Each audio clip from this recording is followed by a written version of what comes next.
इसी बीपी को भी नज़र आ जाए। पेरेंटल न्यूट्रिशन आज का हमारा टॉपिक है। तो इसका जो दूसरा नाम है वो है पेरेंटल हाइपर एलिमेंटेशन। अच्छा, पेरेंटल से कुछ याद आता है? क्या याद आता है?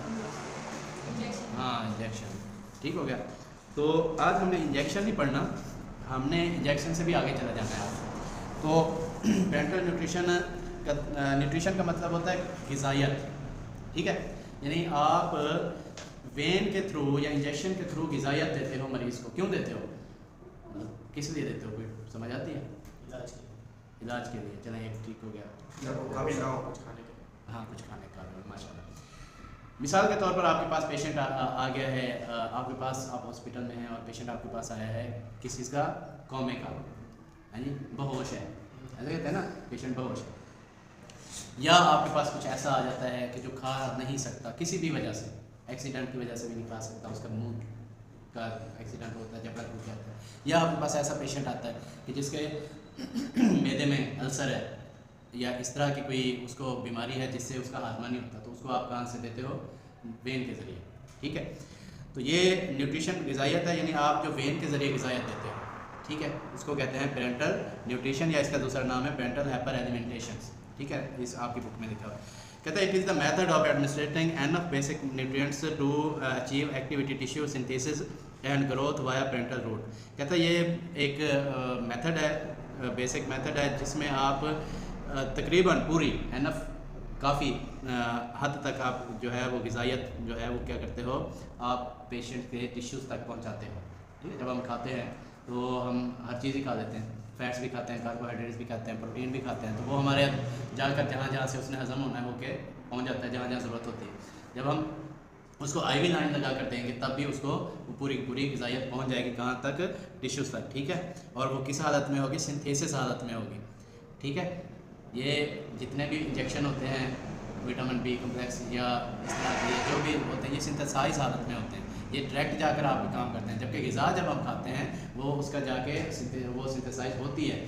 कोई जैसे हमने अभी रिसेंटली विटामिन पढ़े हैं, विटामिन हम कोबालामिन हमने पढ़ा था कि आंतों से जाकर जज़ब होता है।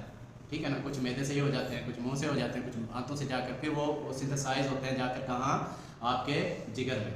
लेकिन ये जो आप न्यूट्रिशन लेते हो ये सिंथेसाइज्ड होती है।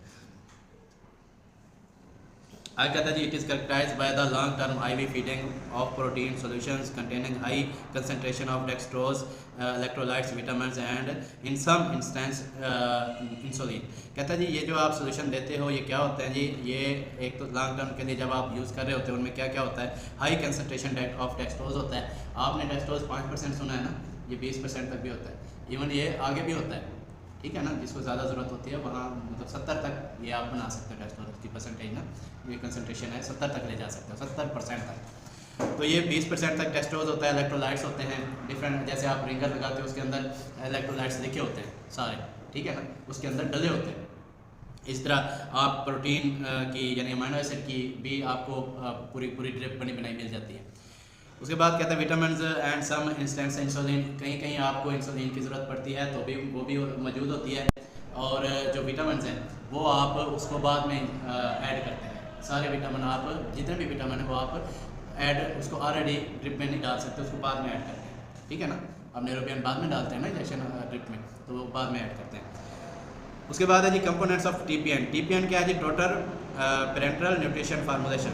ठीक है जी, इट कंटेन फॉलोइंग कंपोनेंट्स। इसमें क्या क्या होता है ये अब हमने पढ़ना है कि इसमें कितने कितने चीज़ें होती हैं। पहले नंबर पर वाटर होता है। डेफिनेटली जो भी आपका सोल्यूशन बनेगा वो किस में बनेगा?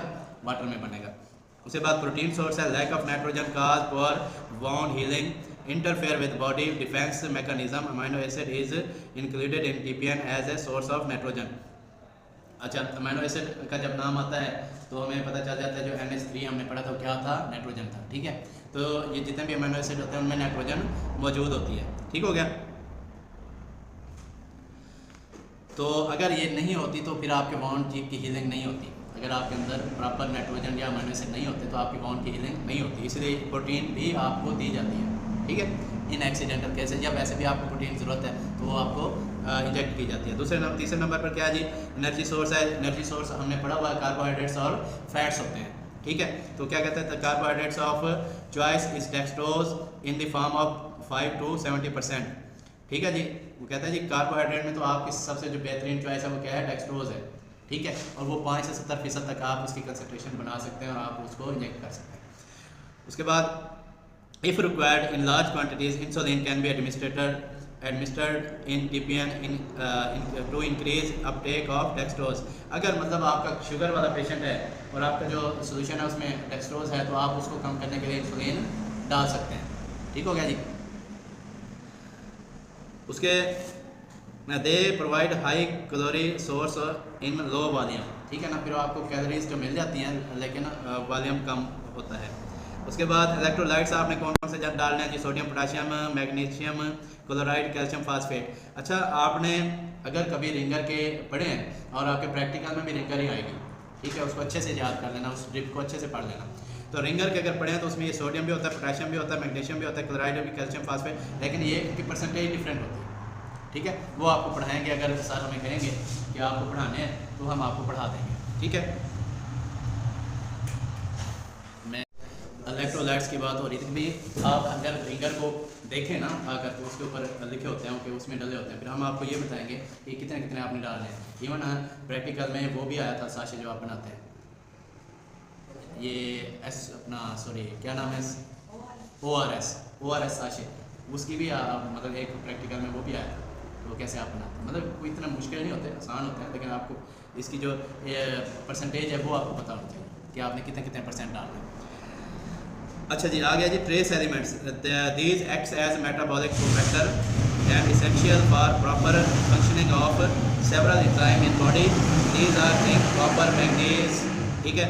अच्छा, यहाँ पर एक कोफैक्टर की बात हो रही है जी। कहता है दीज एक्ट एज, ये जो ट्रेस एलिमेंट्स होते हैं कौन कौन से होते हैं ट्रेस एलिमेंट्स, जिंक है, कॉपर है, मैंगनीज है। ठीक है, ये एज कोएंजाइम भी काम करते हैं, कोफैक्टर भी काम करते हैं। हमने ये पढ़ा हुआ है एंजाइम्स में, कोफैक्टर होते हैं या कोएंजाइम होते हैं जो आपके एंजाइम की एक्टिविटी में हेल्प करते हैं।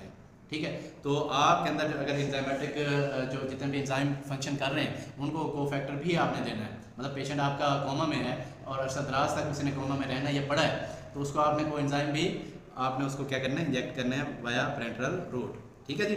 उसके बाद विटामिन है, मिनरल्स हैं, fat soluble and water soluble vitamin आपने पढ़े हुए हैं। 2 तरह के विटामिन होते हैं जी, एक फैट सॉल्युबल होते हैं और एक वाटर सॉल्युबल होते हैं।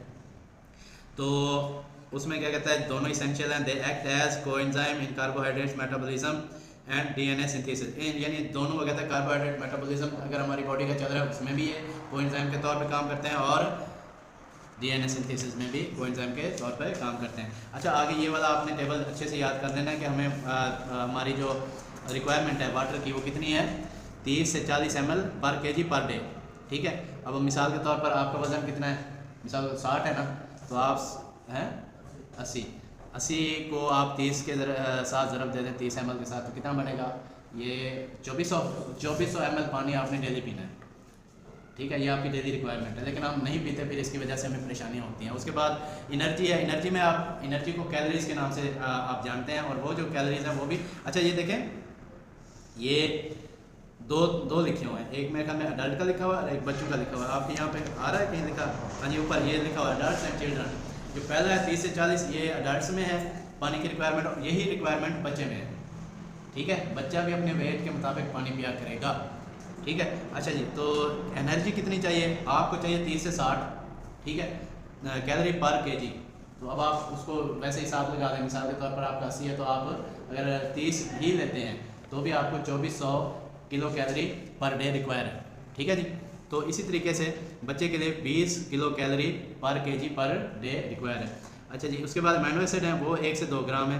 इसी तरह बच्चे में 2 से 2.5 से 3.5 ग्राम, बच्चे में अमीनो एसिड ज़्यादा चाहिए। ठीक हो गया, तो ये वाला टेबल भी आपने याद कर लेना है। उसके बाद है TPN HPN bags should be sterilise. जो आपके बैग होने चाहिए टोटल पेरेंटल न्यूट्रिशन के या हाइपर एलिमेंटेशन न्यूट्रिशन के, तो वो क्या होने चाहिए, टोटली स्टरलाइज होने चाहिए। In past polyvinyl chloride bags were use. पहले जो है पॉलीविनाइल बैग्स यूज़ होते थे। आपने कभी देखा ब्लड लगाने वाली जो बॉटल होती है जिसको आप ब्लड बैग कहते हैं, देखा है आपने, नहीं देखा? ब्लड बैग जैसी ड्रिपें आया करती थी। ठीक है, उससे पहले स्टील में आया करती थी। ठीक है। अब जो है अब आप प्लास्टिक में लेते हैं, ठीक हो गया, और वो प्लास्टिक जिसको आप स्टरलाइज कर सकते हैं। No ethyl vinyl acetate bags are commonly use, आजकल जो होते हैं वो इथाइल विनाइल एस्टेट बैग्स हैं, ठीक है। Addition of components to TPN, अच्छा जी आप टोटल पेरेंटल न्यूट्रिशन में कैसे कंपोनेंट्स एडिशन करेंगे, amino acid solution and glucose added into the bag first, ठीक है जी। पहले आप अमीनो एसिड डाल रहे हैं या कुछ और डाल रहे हैं तो ये पहले डाले जाएंगे बैग में। Followed by any fat emulsion if required, अगर कोई इमल्जन ज़रूरत है वो भी आप डाल देंगे जो फैट से होंगे। अच्छा, to prevent precipitation of vitamins, vitamins क्योंकि आपके सोल्यूशन को ख़राब कर देते हैं, they are added immediately before administration, तो वो आप फ़ौरन लगाने से फ़ौरन पहले डालेंगे, ठीक हो गया। पहले जब आप बना रहे हैं तब नहीं डालेंगे, लेकिन जैसे ही आप उसको लगाएंगे तब आप वो डाल देंगे। उसके बाद है जी लेबलिंग एंड पैकेजिंग, यही बात है ना जी। तो आपने लेबल कैसे करना है, मिसाल के तौर पर आपने पेशेंट का नाम लिखना है, हॉस्पिटल में तो बहुत सारे पेशेंट होते हैं ना, तो आपको जिस पेशेंट के लिखा जाता है उसके ऊपर आपने पेशेंट का नाम लिखना है। उसके बाद आपने कंपोनेंट्स ऑफ बैग भी लिख देना है कि इसमें मैंने क्या क्या डाला है। उसके बाद आपने टोटल वॉल्यूम लिखना है, मिसाल के तौर पर आपको डॉक्टर ने कहा है कि आपने इसको 1000 ml लगाना है, या एक बच्चा है उसको 1000 ml से सिर्फ 100 ml लगाना है, तो वो आपने उस पर लेबल लगा कर लिख देना है, ठीक है, ताकि कोई भी और आ जाए ड्यूटी वाला बंदा तो आपको उसको पता हो, ठीक है। उसके बाद आपने क्या करना है, एनर्जी का कंटेंट्स लिखना है कि क्या क्या इसमें एनर्जी कंटेंट्स हैं, नाइट्रोजन कितना ग्राम है इसमें, यानी अमीनो एसिड कितने ग्राम है, इन्फ्यूजन रेट आपने लिखना है कितने ml पर आवर लगाना है आपने, ठीक हो गया। उसके बाद एक्सपायरी डेट और स्टोरेज कंडीशन वगैरह सारा कुछ आपने लिखना है। इसके बाद पैकेजिंग आपने उसकी क्या करनी है जी, TPN bag is sealed into dark coloured outer plastic bag, dark colour outer plastic bag होना चाहिए आपके जितने भी सोल्यूशन हैं वो, ताकि आपको धूप से या रोशनी से उसके अंदर कोई केमिकल रिएक्शन ना हो। Outer label identical to inner is placed, बाहर वाला लेबल जो है वो अंदर वाले जो भी आपने डाला हुआ उसके ऊपर लिखा जाना चाहिए कि इसमें क्या क्या डाला हुआ है। It is refrigerated until required to maintain stability, अच्छा उसमें अगर आपको ज़रूरत है कि उसको आपने फ्रिज में रखना है तो आप उसको उस हद तक फ्रिज में रखेंगे कि उसका टेम्परेचर जो है जिस टेम्परेचर पे आपने इंट्रोड्यूस करना है या लगाना है या किसी पेशेंट को, उस हद तक आप उसको फ्रिज में रखेंगे। Administration of TPN, the formulation is administered via catheter.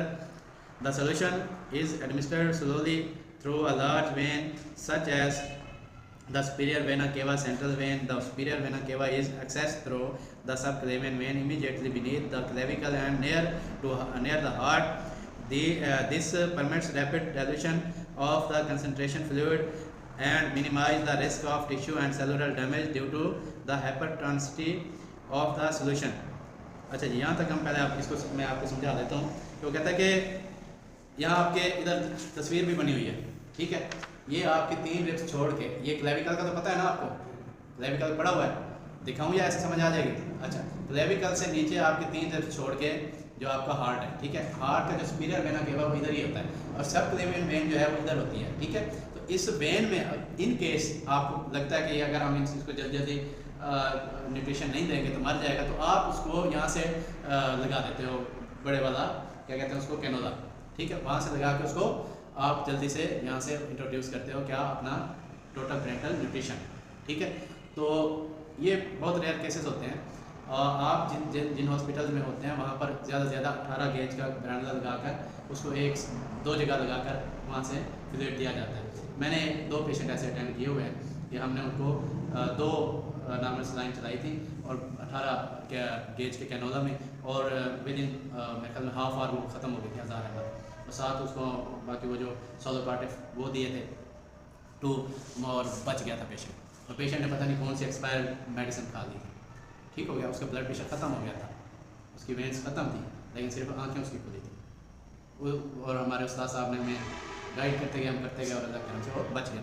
तो आपने जब आप इमरजेंसी में होते हैं, इमरजेंसी बड़े हॉस्पिटल में, वहाँ हर तरह की इमरजेंसी आते हैं, तो आपने यहाँ से ये लगाना है। इसकी एनाटमी यहाँ पर लिखी हुई भी है, ठीक है। तो उसके बाद वो कहता है जी मिनिमाइज द रिस्क, यानी आप टिश्यू और सेलुलर डैमेज हुई भी मरने से बचा लेते हो आप। उसके बाद क्या है, generally final concentration of dextrose not greater than 10%, यानी आपकी जो डेक्सट्रोज की फाइनल कंसंट्रेशन है वो 10% से ज़्यादा नहीं होगी। कैन बी गिवन पेरिफेरली, फिर आप उसको बाद में यहाँ से दे सकते हैं। पेरिफेरी क्या कहाँ कहते हैं? दिल से दूर, दिल से दूर, या इधर या इधर। ठीक हो गया, समझ आ रही है भाईजान?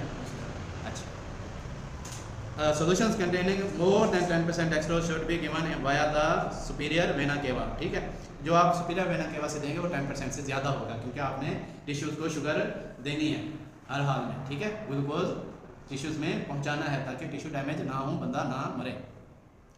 The following abbreviation may be used in hospital in describing the desired order for parenteral nutrition। अच्छा, आप अगर हॉस्पिटल में जॉब कर रहे हैं और आपको डॉक्टर लिख कर देगा CVTPN, तो आप समझ जाएं सेंट्रल वेन TPN है, यानी यहाँ से लगाना है। ठीक है, और अगर वो आपको TPN लिख के देता है, टोटल पेरेंटल न्यूट्रिशन है उसका मतलब, और PPN लिख के देता है पेरिफेरल पेरेंटल न्यूट्रिशन, फिर आप पेरिफेरल या यहाँ लगाते हैं कैनोला, या हाथ पे लगा देते हैं, या जहाँ आपको वेन मिलती है आप लगाकर उसको शुरू कर देते हैं। उसके बाद HPN है होम पेरेंटल न्यूट्रिशन, जो आजकल हमारे डॉक्टर्स करते हैं कि वो ड्रिप लगानी है तो आपको घर पे लगा देते हैं, या जैसे पेशेंट कोई इस तरह डिस्चार्ज होकर आता है तो वो आप जाकर घर पे उसको लगा देते हो, that is called home parental nutrition. Indication क्या होंगे जी? मैंने ऑलरेडी बताई है, इसने यहाँ पे लिखी है, चलिए हम पढ़ लेते हैं। GIT डिजीज़ होगी, GIT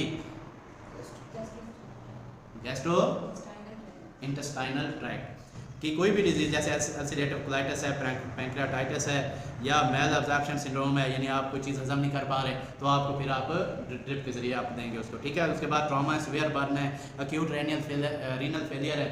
ठीक है ना, तो उसके बाद एब्डोमिनल सर्जरी है। जैसे आप सर्जरी करते हैं, एब्डोमिनल सर्जरी जो है, आप तो सर्जरियाँ करते हैं ना, C सेक्शन ये वाला।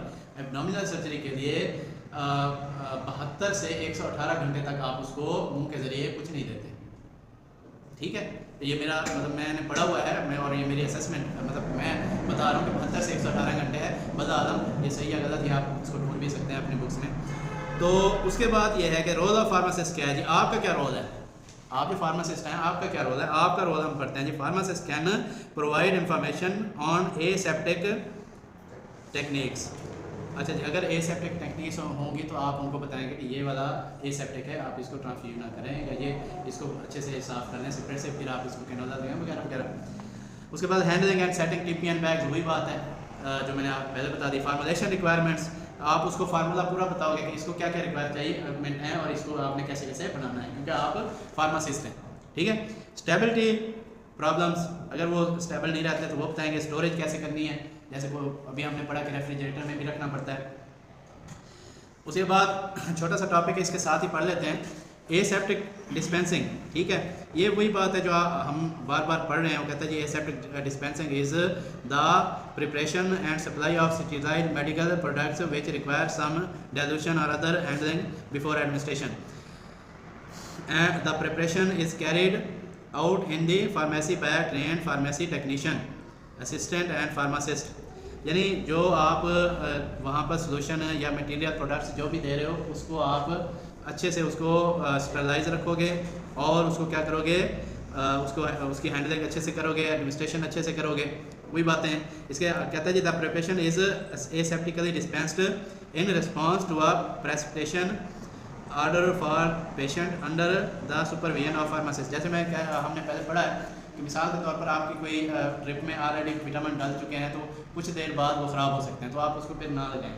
आप ये बताएंगे उसको, नर्स को आप बताएंगे, क्योंकि आप फार्मासिस्ट हैं या फार्मेसी टेक्नीशियन हैं। ठीक हो गया।